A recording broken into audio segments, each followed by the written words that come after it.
皆さんごきげんよう、上川かわるです。今回取り上げる話題は、戦争が長引けば将来的にロシア軍はステルス戦闘機に徹底的に叩かれ続ける未来が待っているかもしれない、そうした話をしようと思います。さて、日本にとってステルス戦闘機といえばアメリカ製の F-35 が思い浮かぶわけですが、ステルス戦闘機というのはパイロットが乗るものだけを言うわけではありません。無人のステルス戦闘機というのもいずれは登場することとなります。そしてウクライナはこの無人のステルス戦闘機をいずれ調達する計画を立てています。そしてこれは決して夢物語ではありません。それは一体どういうわけか、早速ニュースを見ていきましょう。トルコのバイカル社、ウクライナで生産される無人戦闘機クズルエルマを展示。トルコの無人機メーカーバイカル社はトルコで始まった展覧会テクノフェストカラデニズにて無人戦闘機バイラクタルクズルエルマを展示した。バイカル社の技術責任者は、この新しい無人機はジェットエンジンと最新のセンサーを搭載するとし、攻撃的な操縦が行えるほか、人工知能も搭載されると伝えた。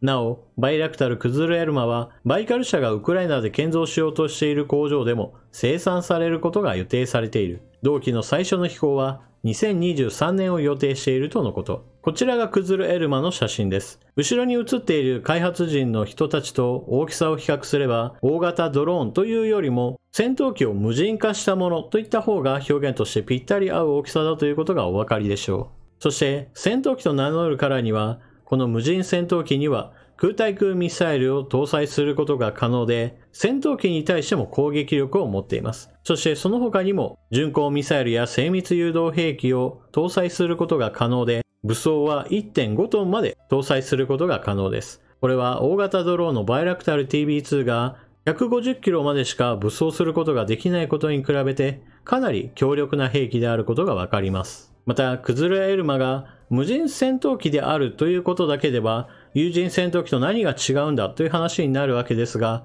むしろセールスポイントとしては、ステルス性能があるというのがクズルエルマの特徴です。ステルス戦闘機というのは、レーダー反射断面積をしっかりと抑えたものという定義が一つあります。こちらはレーダー反射断面積の比較です。ステルス性能といったものを考慮せずに設計された時代の F15 の場合においては、はっきりとレーダーに映るわけですが、レーダーになるべく見つからないようにと考えられたステルス戦闘機は、鳥よりもレーダー反射断面積が小さいということになっています。バイカル社のクズルエルマがどれほどのステルス性能を持っているかについては公表されていませんが、少なくともそう名乗るからにはそれなりの反射断面積に抑えているものとみられます。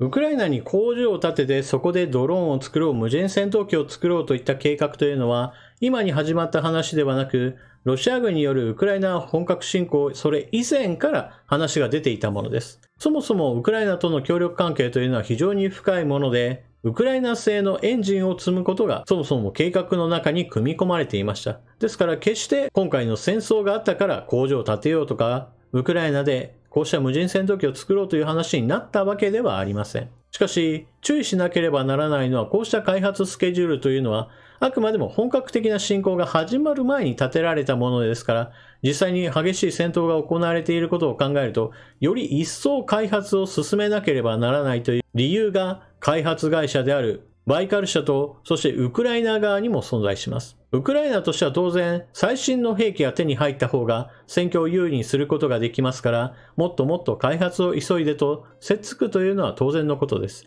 一方で、開発を進めるバイカル社としても、無人のステルス戦闘機を実際に戦場に投入して、それが戦果を上げたとなれば、この兵器に対する絶大な信頼感を得て、世界中に売り込むことができます。ですから、早く開発することに非常にメリットが大きいわけです。現に大型ドローンのバイラクタル TB2 についていても、発注が大量に舞い込んでおり、3年先まで工場は生産でもうスケジュールが埋まっていると言われています。ですから、戦争が長引いて、来年だけではなくその先まで続くようであれば、ウクライナ側にステルス戦闘機が引き渡され、ロシア側に対する攻撃を激しく行うようになるかもしれません。本当にステルス性能があるかどうかといった問題はあるわけですが、本当にステルス性能を得ているのであれば、無人戦闘機による攻撃は一方的にロシア側に打撃を与えることとなり、しかも無人戦闘機ですから、パイロットの育成といったような非常に時間のかかることはありません。さらには、たとえやられたとしても、どんどんと次を作って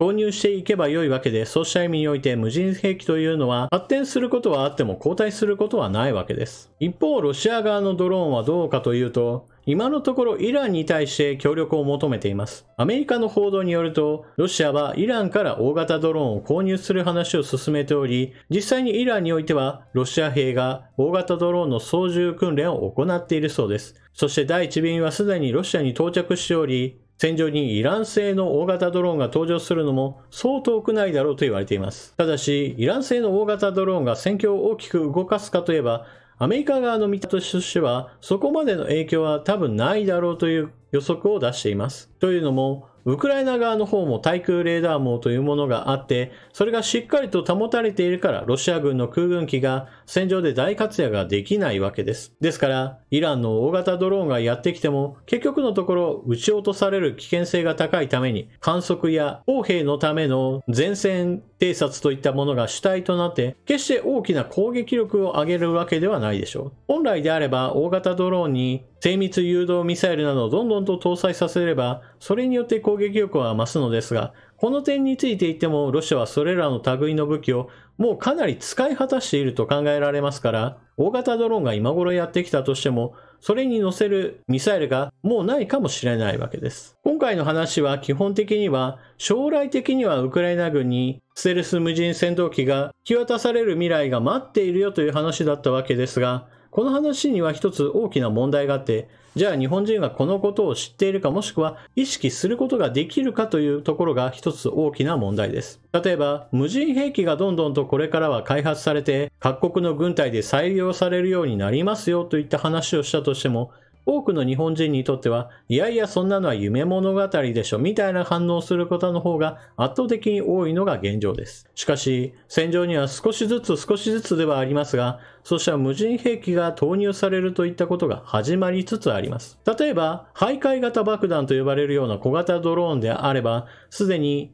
ちょっとした無人兵器だと言えます。撃ち出す時には人間の手が必要なわけですが、一旦打ち上がって敵の戦場で標的を見つけるといった行動はもうほとんどドローンが自律的に行動することによって目標に突撃、そして爆発する、そうした兵器が出てきているのです。小さなものから始まってそれが大きなものへと発展していくことは、これは非常に順当な進化と言えるわけですから、現在戦争が行われていることを考えると、武器、兵器といったものが飛躍的に進化していくことはもはや避けられないと見るべきです。さて、ウクライナ側がステルスの無人戦闘機をいずれは獲得するだろうという話をしているわけですが、こうした動きというのは別にウクライナの話だけではありません。というのも、全世界でこのような兵器は開発されています。そして、現在戦っている相手であるロシアは、すでに2019年に無人の戦闘機の初飛行に成功しています。ただ、ロシア側の場合においては、こうした兵器というものはほとんどの場合、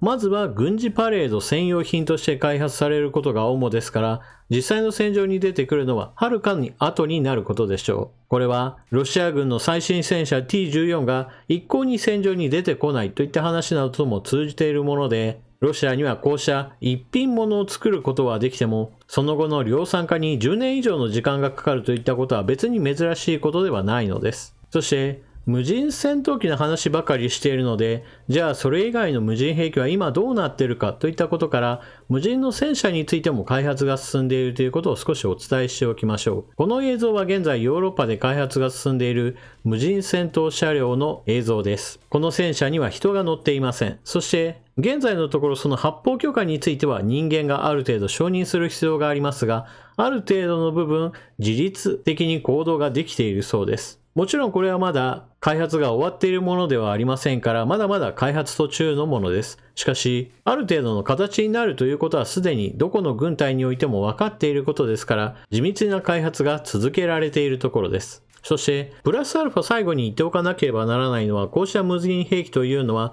何も全ての兵器を置き換えられるようなものでは今のところはありません。あくまでも人が乗った戦闘機や人が乗った戦車といったものを、まずは補助するような形で登場します。ですから、有人兵器と無人兵器、両方あった方が総合力が高いといったことで、まずは軍隊への導入が進んでいきます。しかし、無人兵器は基本的に、その戦闘経験というものが永遠と積み重なって、しかも改良が進んでいくわけですから、いずれは無人兵器の方がはるかに強力な兵器へと発展していくことは間違いないでしょう。日本においてもようやく防衛予算を増やそうという話の中にドローンについても研究開発を進めようといった項目があります。しかし、戦争が行われることを意識して、世界各国で無人兵器の開発はより一層拍車がかかっている状態ですから、今回ご紹介したような無人戦闘機だけではなく、無人の戦闘車両や無人の潜水艦といったものも、どんどんとこれからは表立ってこんなものができたんだとアピールする国が出てきたとしても別に不思議な話ではありません。その時日本がほとんどの兵器が無人ではなく有人兵器の場合だと、それこそ相手側は無人兵器でバーンと一気にやってくるんだけども、日本側は被害を受けたらもう人間がどんどんと死んでいくという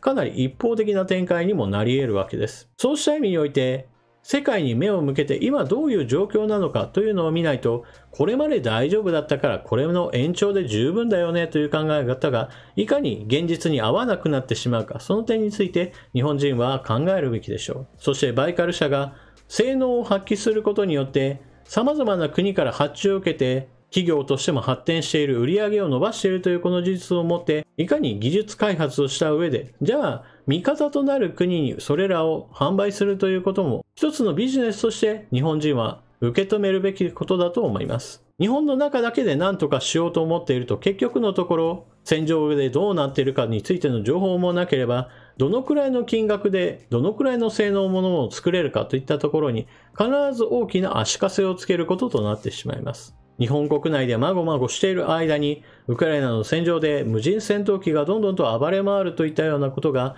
ほんの数年先の未来に起こりうるということを今回の動画でちょっと意識してもらえばなと思います。というわけで今回の動画はここまで。最後までご視聴いただきありがとうございました。チャンネル登録していない方はぜひともチャンネル登録していってください。そして動画を見終わったら評価ボタンのクリックをよろしくお願いします。それでは次の動画でまたお目にかかりましょう。またね。